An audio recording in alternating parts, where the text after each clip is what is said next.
notre sœur Judith Myriam. Nous avons vraiment la joie de l'accueillir. C'est une missionnaire internationale qui va dans un premier temps nous raconter comment elle a rencontré Jésus-Christ dans sa propre vie.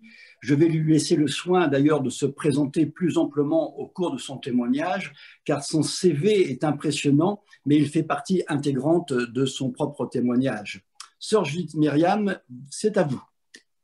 Merci Daniel, merci à chacun d'entre vous, merci au Seigneur qui nous donne l'occasion ici et maintenant de vivre ce deuxième live des chrétiens témoins dans le monde. Je voudrais vraiment bénir le nom du Seigneur et m'incliner devant le trône de Dieu pour ce temps de grâce que nous avons vécu, ce témoignage puissant que nous avons entendu de Timothy Patton. Merci Timothy pour ta vie donnée, merci pour ce torrent de grâce que tu as fait couler sur les ondes maintenant avec tous ceux qui nous entendent. Ce témoignage qui me touche particulièrement car Dieu vient vraiment toucher au cœur de nos fragilités. Il est au cœur de nos fragilités et il nous rend puissants au cœur de nos fragilités. Il dit, c'est alors que tu es faible que je suis puissant en toi. Seigneur, je veux te louer et te dire merci pour ces vies que tu transformes encore et je veux m'effacer ici et maintenant pour laisser le Saint-Esprit prendre le contrôle de mon cœur, de mes pensées et de ce que je vais dire. Et quelqu'un ce matin, dans cette matinée, quelqu'un qui nous écoute aux États-Unis, qui nous écoute en Australie, en Océanie, en Afrique, quelqu'un qui nous écoute va être impacté, va être transformé par ce message, ce témoignage que tu m'as donné. La Bible dit en Apocalypse, le chapitre 9e, verset 10, le témoignage de Jésus, c'est l'esprit de prophétie. Je voudrais donner vraiment ce témoignage comme une prophétie parce que dans les pronostics, dans les diagnostics, les pronostics des hommes, je n'étais pas celle qui serait choisie, qui serait devant vous en train de vous parler de la part de témoigner de Jésus. Dans les agendas divins des hommes de ma famille, je n'étais pas celle qui aurait pu être aujourd'hui une consacrée au Seigneur dans le ministère. Je suis née d'une famille catholique, chrétienne et qui est traditionnelle et qui justement qui m'a permis d'avoir les sacrements. Mais je n'avais pas rencontré Jésus-Christ de Nazareth.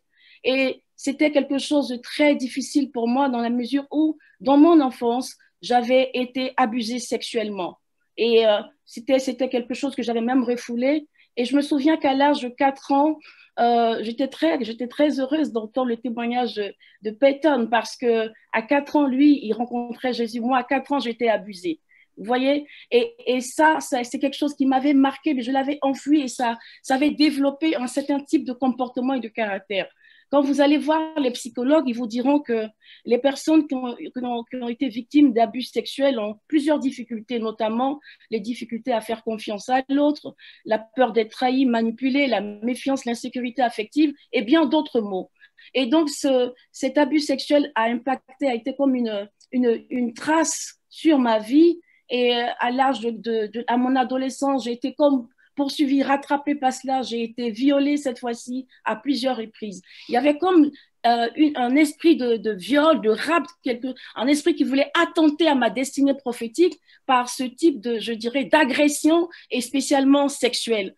Et ça avait marqué ma vie. Je me disais, mais où étaient mes parents quand tout ceci arrivait? J'en voulais à mes parents. Donc j'ai vécu une adolescence assez difficile, assez violente, dans la révolte, dans la rébellion, et je ne connaissais pas le Seigneur. Et pourtant, j'étais engagée dans mon église. Et j'en avais marre. J'ai continué mes études, mais j'avais une faim et une soif de Dieu que ce qui m'était donné ne me touchait pas.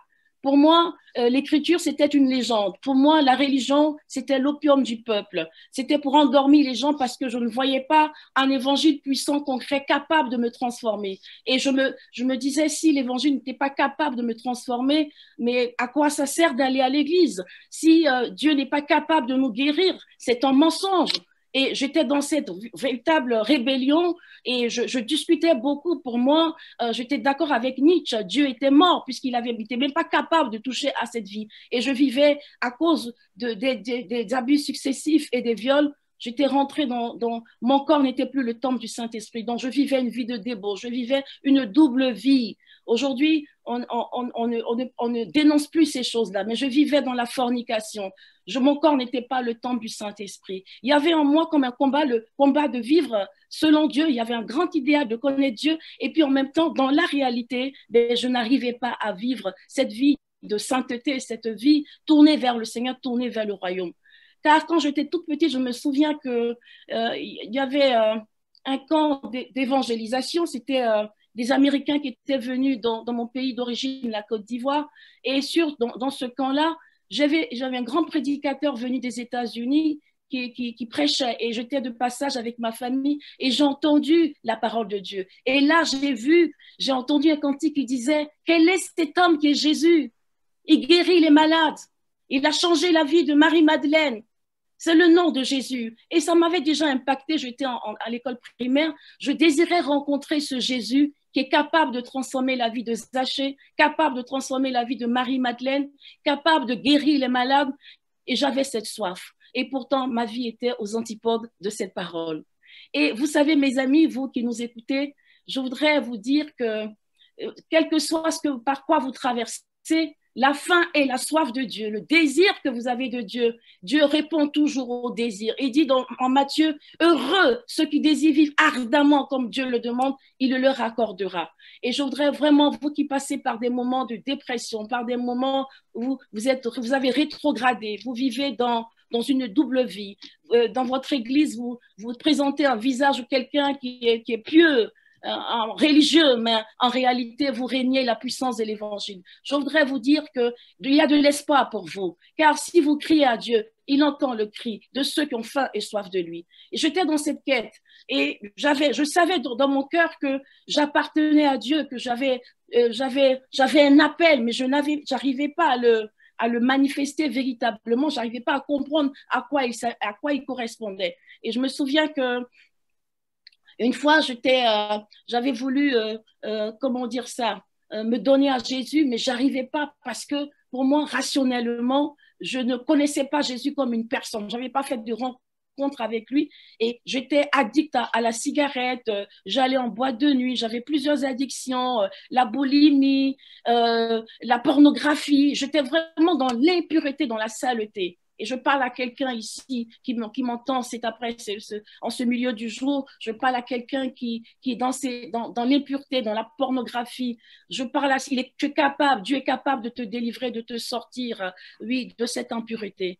Et donc, cette soif de Dieu, j'ai commencé à évoluer dans cette soif parce que quelqu'un m'avait donné une parole de Dieu tiré de 1 Jean, le chapitre 2e, le verset 17. Il est écrit « Et le monde passe et sa convoitise aussi, mais seul celui qui fait la volonté de Dieu demeure éternellement. » Et à chaque fois que je lisais cette parole, il y avait comme un déchirement dans mon cœur. Et j'étais aussi interpellée par ce passage de l'évangile de Jésus avec ce jeune homme riche qui disait qu'il avait accompli la loi, mais qu'il n'arrivait pas à tout quitter pour se mettre à la suite de Jésus. J'avais fait même des avortements, donc je vivais dans la culpabilité. Je savais que j'étais appelée, mais je n'arrivais pas à me donner à Jésus. Et je me posais la question de mon âme, si je mourais, où est-ce que j'irais? Est-ce que je serais sauvée? Je me posais toutes ces questions, je ne sais pas. Nous sommes dans un contexte de pandémie où nous voyons des âmes, des bien-aimés, des frères et des sœurs, des connaissances qui décèdent. C'est le moment de te poser la question, si tu meurs aujourd'hui, où ira ton âme? Quel serait ton avenir? Car la Bible dit en Jean le chapitre 14, verset 6, « Je suis le chemin, la vérité et la vie. » Il est le chemin, la vérité et la vie. Il n'y a pas d'autre vie que dans le nom de Jésus. Et je me souviens, cette fois-ci, alors que j'étais rentrée au couvent pour me faire bonne sœur, mais je n'avais pas rencontré Jésus, je n'ai pas honte de le dire, c'est la vérité. Je n'avais pas fait une rencontre personnelle avec Jésus. Et je me souviens que là où j'étais, il y avait un mouvement charismatique venu des États-Unis qui s'appelle le Renouveau charismatique. Et j'entendais ces gens-là parler de Jésus, prier en langue, donner des paroles de connaissance. Je voyais des gens qui témoignaient que leur vie avait changé, mais moi, il n'y avait rien qui se passait dans ma vie. Une fois que j'étais dans un camp de prière, j'ai crié à Dieu. Et je veux que tu cries à Dieu en ce matin. Si tu veux que quelque chose change dans ta vie, crie à Dieu. Expose ta faiblesse, expose ton expérience, ta misère à Dieu. Car la Bible dit qu'il n'est pas venu pour les bien portants. Il n'est pas venu pour les religieux, pour ceux qui se croient justes. Il est venu pour ceux qui sont malades. Il est venu pour les pécheurs. Il n'est pas venu pour les bien portants. Et je me souviens que ce jour-là, j'ai dit à Jésus, fais quelque chose dans ma vie. Et avant d'aller dans ce temps de prière, moi, je suis une femme de la parole et je marche sur le fondement de la parole. Et j'avais écouté une parole qui disait, en Jean le chapitre 11, verset 40, c'était Jésus, dans le dialogue de Jésus avec Marthe. Jésus qui dit à Marthe, si tu crois, tu verras la gloire de Dieu. Et cette parole était devenue comme un feu dans mon cœur. Si tu crois, je vous ai dit, j'étais addict à la cigarette. Je fumais 4 paquets de cigarettes par jour. Vous savez, tout ça, ce sont les conséquences des abus sexuels et des viols. Ça peut conduire à l'addiction, ça peut conduire à la dépression, ça peut conduire à l'insécurité affective, à se sentir toujours en deçà des standards des autres. J'étais vraiment quelqu'un d'abîmé, dans la culpabilité. Et je suis allée à ce camp de prière, je dis à Jésus, fais quelque chose dans ma vie. J'avais à cette époque-là 20 ans, 21 ans, mais je ressemblais à quelqu'un qui avait plus d'une vingtaine, qui avait une cinquantaine d'années, tellement que j'étais épuisée, tellement que ma vie n'avait pas de sens, tellement que je marchais comme un troupeau parqué à l'abattoir, comme si j'allais en enfer. J'étais préoccupée par la vie éternelle. J'étais préoccupée par cette vie après, d'aujourd'hui. Après, qu'est-ce que nous vivons? J'étais déjà, je dirais, un peu philosophe. Je me posais des questions. Et à un moment donné, au cours de ce temps, j'ai dit à Jésus, fais quelque chose.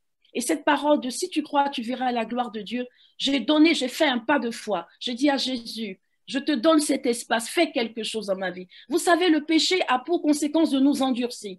Le péché a pour conséquence de nous donner une carapace d'insensibilité à la voix de Dieu. Mais ce jour-là, Dieu m'a rendu sensible, il a fait craquer mon cœur. Et qu'est-ce qui s'est passé exactement? Je ne saurais le dire, cartésienne comme je suis, je ne croyais pas trop au miracle. Pour moi, c'était une vue de l'esprit, c'était une illusion. Je ne croyais pas qu'il pouvait encore guérir. Et ce jour-là, j'ai dit à Jésus, guéris ma vie, guéris-moi des avortements que j'ai commis, guéris-moi des impudicités, de la fornication, guéris-moi de ces blessures de l'âme, de ces blessures de mon corps. Mon corps a été marqué par des abus, par des viols. Guéris ma vie, Jésus. Et à un moment donné, alors que j'étais dans la prière, dans la contemplation, j'ai vu Jésus, comme je vous vois. J'ai vu Jésus. Et Jésus qui m'a montré ma vie, qui m'a fait un défilé de ma vie. J'avoue que, en tant que cartésienne, j'ai frotté mes yeux, j'ai mis la main comme ça devant mes yeux pour ne pas être victime d'une hallucination. Et je me suis dit, mais est-ce que tout le monde voit ce que je vois? Je regarde à gauche, je regarde à droite, je vois que personne ne voit ce que je vois. J'étais prise dans une vision. Et dans cette vision, Jésus me montrait tout ce que j'avais vécu depuis le sein maternel, les souffrances. Il m'a montré qu'il était avec moi, même quand j'ai été abusée, quand j'ai été violée, quand j'ai vécu tout cela, toutes ces impudicités, ces impuretés de ma vie. Il m'a montré tout cela et il m'a dit, je t'aime, je veux de toi. Je dis, Seigneur, tu ne peux pas m'aimer. Ce n'est pas possible que tu m'aimes. Je t'ai crucifié par mon péché. C'est pas. Il dit, je t'aime. Je ne sais pas pour vous, mais il m'a dit qu'il m'aimait. Il m'a dit qu'il m'aimait, qu'il me pardonnait mes péchés. Ce n'était pas la confession dans un confessionnal, mais c'était du live, Jésus et moi, en direct. Alléluia. Le royaume de Dieu est réel. Jésus est vivant, il est concret. Et il a touché ma vie. Il a touché mon cœur. Il m'a dit, je t'aime d'un amour inconditionnel. J'ai payé le prix de tous tes péchés à la croix, passé, présent et à venir. J'ai fait un transfert. J'ai pris tes malédictions et je te donne mes bénédictions. Désormais, tu seras un témoin. Et j'ai commencé à couler des larmes alors que je suis réputée être une dure. Quelqu'un qui ne pleure pas. Vous savez, les blessures nous endurcissent. Et là, j'ai craqué, j'ai capitulé. C'était dans un silence. J'étais pas du tout agitée. Et là, Jésus m'a convaincu par son amour. Le fardeau de l'amour de Dieu, de sa miséricorde est descendu dans mon cœur. J'ai pleuré. Je dis, si c'est ça l'amour que j'avais cherché dans les bras des hommes, l'amour que j'avais cherché dans des relations contre nature, cet amour-là, si c'est ça, Jésus, je te donne ma vie, prends ma vie, reçois ma vie. Et j'ai déposé ma vie à l'autel de la croix. Et mes amis, je vous assure, je ne mens pas, je vous dis la vérité. Ce jour-là, au bas de l'autel de la croix, mes péchés ont été remis. Mes péchés ont été remis. J'ai été lavé. Je suis devenue une nouvelle personne. Les choses anciennes sont passées, comme dit 2 Corinthiens, le chapitre 5, verset 17. Les choses anciennes sont passées et toutes choses sont devenues nouvelles. Alléluia. Cela est possible aussi pour toi aujourd'hui et maintenant. Et quand je suis, ce n'est pas une vie, ce n'est pas une vision, ce n'est pas quelque chose, une illusion, ce n'est pas un refuge, c'était concret. Quand je suis sortie de là, c'était comme, vous savez, la Bible parle de cieux nouveaux et de terre nouvelle. Tout était nouveau autour de moi. Je regardais, mon regard avait été transformé. Je regardais les gens autour de moi, je leur disais, Jésus vous aime, Jésus vous aime. Et personne ne me reconnaissait plus. Alors que j'étais quelqu'un de très réservé, d'être en retrait, j'ai commencé à partager cet amour de Dieu. J'ai eu comme une effusion du Saint-Esprit. J'ai commencé à parler une langue nouvelle que je ne connaissais pas. J'étais très réfractaire à tout ce qui était charismatique. Pour moi, c'était pas des choses qui étaient vérifiées. Mais les flots du Saint-Esprit sont tombés sur moi. Je vous dis, je ne ressemblais pas à une candidate préparée pour vivre ces choses. Mais Dieu touche ceux que les hommes n'ont pas préparés. Alléluia. Et donc, Dieu, le Saint-Esprit est descendu sur moi. J'ai commencé à une langue bouillonnait en moi, mais mes réflexes cartésiens bloquaient cela parce que je me dis non, c'est pas possible. Je vais pas balbutier des insanités, des choses que je ne comprends pas, des choses qui ne sont pas intelligibles. Et pourtant, le Saint-Esprit monte, le feu du Saint-Esprit montait en moi et j'ai commencé à parler des langues nouvelles. Et par après, j'ai compris dans la Bible, quand j'ai lu la Bible, que ça s'appelait le jour de la Pentecôte, les apôtres, eux aussi, ont fait l'expérience du baptême du Saint-Esprit. J'ai fait, après cette rencontre avec Jésus, j'ai fait le baptême du Saint-Esprit et je n'ai plus été la même. J'ai compris cette parole de Actes, le chapitre 1, verset 8, qui déclare que c'est Jésus qui dit: vous recevrez une puissance, celle du Saint-Esprit, et vous serez mes témoins partout en Galilée, à Jérusalem et jusqu'aux extrémités de la terre. Cette parole est devenue un feu en moi, un feu brûlant. Quand je suis sortie de ce camp de prière, je suis rentrée dans ma famille. Je vous ai dit, ma famille était chrétienne. Mais là, je commençais à leur parler de Jésus. Ils ont compris qu'il y avait quelque chose qui s'était passé dans ma vie, que ce n'était pas du bluff. Et une des choses que je vous ai dit, j'étais addict à la cigarette, je n'arrivais pas à arrêter. J'avais fait plusieurs tentatives pour arrêter, mais je n'y arrivais pas. Mais là, après cette effusion d'amour et cette effusion du Saint-Esprit, j'ai été immédiatement désintoxiquée. Et vous savez, les gens un peu entêtés, ils aiment bien avoir des preuves. Et j'ai essayé quand même d'aller m'acheter un paquet de cigarettes pour vérifier si j'avais été vraiment désintoxiquée. N'allez pas le faire. Voilà, je vous déconseille. Et quand j'ai essayé de reprendre la cigarette, il y a eu comme un dégoût. Et là, j'ai su que Dieu m'avait libérée de cette addiction. Et je suis en train de parler à quelqu'un. Un témoignage, l'esprit de prophétie, le témoignage, c'est l'esprit de prophétie. Donc, c'est une prophétie que je donne à travers ce témoignage. Toi qui as une addiction, reçois l'onction de Dieu pour te délivrer de toute addiction. Je ne sais pas pourquoi, pour toi. L'addiction, alors que j'étais sur des sites pornographiques, que j'avais des difficultés à vivre la pureté du corps, j'ai été totalement libérée de ces choses. Mon imagination a été purifiée ici et maintenant par la présence de Dieu. Il est vivant, Jésus. Il est ressuscité et il agit encore. Et avec cette force, Jésus m'a dit, tu seras mon témoin. Il m'a donné une vision des nations. Il m'a dit, tu seras mon témoin jusqu'aux extrémités de la terre. Et par après, je suis rentrée dans la communauté où j'exerce maintenant mon ministère. Et par là, personne ne me connaissait dans cette communauté. Il y avait déjà des dévanciers. Mais le leader de notre communauté m'a invité une fois à donner mon témoignage. Et ce témoignage a bouleversé beaucoup de jeunes, des milliers de jeunes. Depuis, je fais cette rencontre. Peut-être Timothy parlait il y a 2 dates dans la vie. Et moi, je suis née un 21 juillet, date de l'indépendance de la Belgique, dont je suis aussi originaire. Je fais un coucou aux Belges, soit dit en passant. Et ma deuxième date, c'est celle de 1993, où j'ai rencontré vraiment Jésus. Personne ne m'a convaincu de me donner à lui, mais c'est lui qui est venu me chercher dans la boue de mon péché. Il m'a lavé, il m'a restauré, il m'a donné une assurance que personne ne peut me ravir. Quelles que soient les difficultés que je rencontre, je sais que je les rencontrerai. Ce n'est plus par oui dire, ce n'est plus par la prédication de quiconque, mais lui-même est venu guérir ma vie. Et j'ai laissé Jésus, cet amour de Jésus me rebâtir, me reconstruire. Voilà pourquoi pour moi, il y a de l'espoir. Pour moi, mon leitmotiv, c'est de dire en 2 Corinthiens 5, 17, tous ceux qui sont unis en Jésus-Christ sont devenus de nouvelles créatures. C'est un processus, bien sûr, comme le disait Timothy, c'est un processus, mais ce processus est réel. La semence du salut est rentrée en moi et cette semence grandit jusqu'à porter du fruit. Bien-aimés, en ce milieu du jour, je voudrais vraiment vous dire qu'il guérit encore aujourd'hui. J'étais atteinte d'une maladie qui s'appelle la sinusite chronique et cette maladie me fatiguait. Et je vous assure, après cette rencontre avec le Seigneur, alors que j'étais même sur le point de subir une chirurgie, j'ai crié à lui et j'ai été délivrée de cette sinusite. Jusqu'aujourd'hui, à Dieu soit la gloire. Bien-aimé, il guérit encore aujourd'hui. Mais la guérison qu'il voudrait faire, tout à l'heure, nous prierons pour la guérison, nous prierons pour le relèvement, nous prierons pour ta délivrance. Mais la guérison qu'il veut faire, il veut guérir ta vie. Alléluia. Jésus veut guérir ta vie aujourd'hui, comme il a guéri ma vie. Il veut guérir ta vie, guérir sa vie. Guérir ta vie, ça veut dire quoi?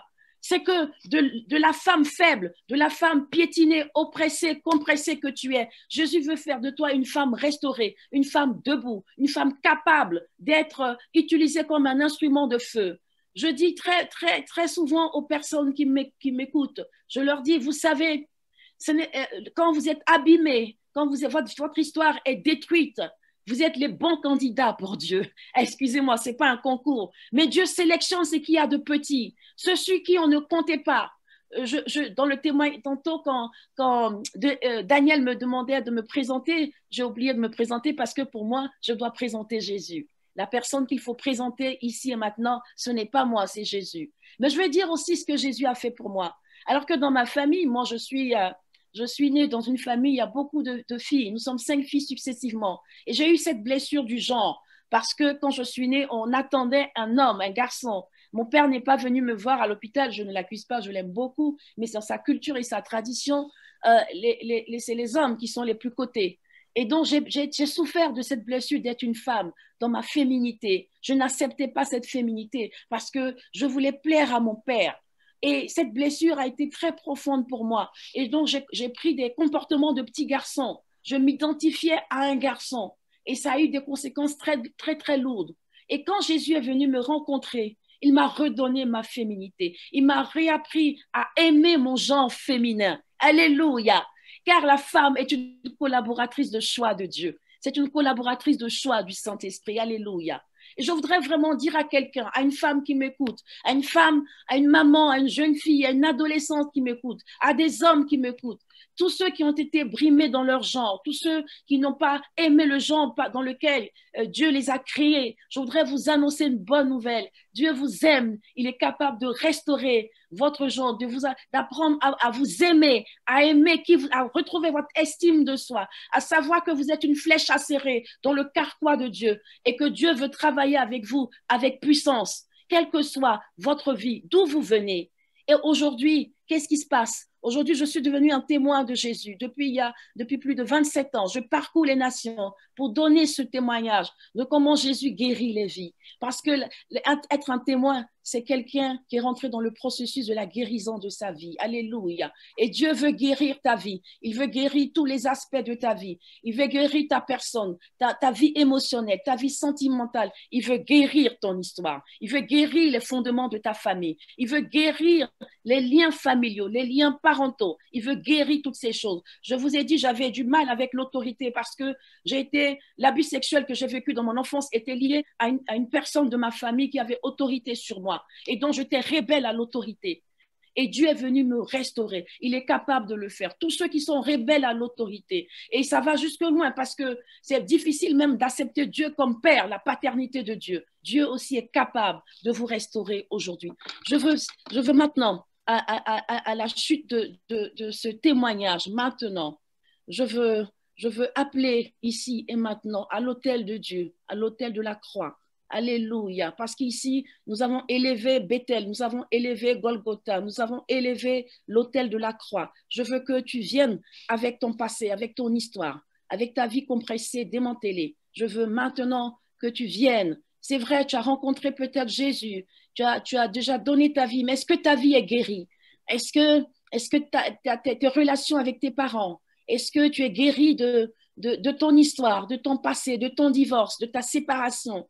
Est-ce que tu es guéri de cet abus sexuel, de ce viol, de ces attouchements qui t'ont traumatisé? Est-ce que tu es guéri de cela? Est-ce que tu es guéri de ces traumatismes? Peut-être du trouble du genre dans lequel tu es? Est-ce que tu es guéri de ces déviations sexuelles dans lesquelles peut-être tu as des penchants? Est-ce que tu es guéri de cela? Est-ce que tu es guéri de l'addiction à la pornographie? Es-tu guéri de l'addiction à l'inceste? Oui, est-ce que tu es guéri de ces choses-là? Il y a de l'inceste, il y a eu de l'inceste dans ta famille. Est-ce que ton histoire est guérie? Viens à l'autel du Christ et emmène cette histoire pour la guérison. Et si tu es d'accord d'emmener, et peut-être toi personnellement, mais ta famille, si tu sais que dans ta famille, il y a de l'inceste, il y a des abus sexuels, il y a des viols, si tu sais que dans ta famille, il y a des addictions, il y a de l'alcoolisme, il y a toutes sortes d'addictions, toutes sortes de pesanteurs qui pèsent sur vous, il y a de la rébellion, il y a de l'animosité contre Dieu, il y a de l'athéisme. Si tu sais tout cela, viens, emmène cette histoire au pied de la croix du Christ parce que Jésus veut guérir. C'est cela, rencontrer Jésus. Emmène toute ta famille. Je dis toujours, derrière moi, j'emmène toute ma famille à l'adoration du nom de Jésus-Christ de Nazareth. Car la Bible dit en Actes chapitre 4, verset 12, il n'y a pas un autre nom que celui de Jésus qui nous a été donné pour que nous soyons sauvés. Alors emmène ton histoire. Emmène, peut-être si toi tu n'as rien, si tu es sauvé déjà, mais emmène quelqu'un à l'autel de la croix ici et maintenant, en ce milieu du jour. Emmène ta famille, emmène ton papa, emmène tes frères et sœurs au bas de la croix du Christ. Et nous allons prier maintenant. Alléluia. Je vais t'inviter à mettre la main sur ton cœur, à baisser la tête si tu es d'accord, et tu vas prier avec moi. Tu vas dire ceci. Seigneur Jésus, je te loue, je te bénis. Tu es le chemin, tu es la vérité, tu es la vie. Quiconque marche à ta suite ne marchera pas dans les ténèbres, mais aura la lumière de la vie. En ce milieu du jour, je viens présenter ma vie, mon histoire, ma vie émotionnelle, ma vie psychique, ma vie physique, toute mon histoire dans le sein maternel, mon histoire dans les générations passées, père et mère, grand-père et arrière-grand-père. Je te présente cette histoire, ce sang d'où je viens te présenter cela au bas de la croix. Je viens déposer les addictions de ma famille, les addictions de ma vie. Je viens déposer les blessures de mon histoire, les blessures de mes émotions blessées. Je viens déposer tout cela. Et je veux t'accepter comme celui qui règne sur ma vie. Viens prendre le volant de ma vie. Viens être le sauveur de ma vie. Sauve-moi, Jésus. Sois le sauveur de tous les compartiments de ma vie. Non pas seulement pour que j'aille au culte le dimanche, mais je veux que tu viennes prendre le volant de ma vie, tous ces lieux de ma vie que je cache. Viens, sois le maître et seigneur de ma vie. Viens me sauver. Viens changer mon histoire. Rakatamaya shetere basonta. Je t'accepte encore une fois comme celui qui sauve tous les compartiments. Je veux t'ouvrir même les chambres les plus fermées de ma vie, les coffres forts de ma vie. Je veux te les déposer maintenant au bas de ta croix. Et je veux que tu rentres dans ma vie, que tu viennes détruire maintenant tout ce qui a été semé en termes de rébellion dans ma vie, en termes d'athéisme dans ma vie, en termes d'idolâtrie dans ma vie, en termes d'incrédulité dans ma vie, tous ces lieux d'incrédulité, viens détruire ces lieux en moi, dans le nom de Jésus, et viens semer la foi, viens semer la puissance de la foi, pour que je marche en nouveauté de vie, que mon histoire impacte d'autres histoires, que ma vie soit vraiment guérie, au fur et à mesure que je marche à ta suite, que je reçoive la restauration. Viens me restituer ce que l'ennemi m'a volé, ce que le diable m'a volé, en termes de paix, en termes de joie. Viens me restituer la vie pleine en Jésus-Christ. Car tu as dit dans ta parole, en Jean 10, le voleur, le mercenaire vient pour voler, mais le Fils de Dieu, il vient nous donner la vie en surabondance. J'accepte de recevoir cette vie en surabondance. Que la vie en surabondance coule en moi maintenant, au nom de Jésus. Amen. Alléluia. Est-ce que tu peux acclamer le Seigneur de là où tu es? Acclame le Seigneur devant ton écran. Jubile, pousse des cris de joie. Alléluia. Dis merci à Dieu pour la guérison de ton histoire. Amen. Merci Judith Myriam pour ce témoignage extrêmement touchant de votre rencontre avec Jésus-Christ.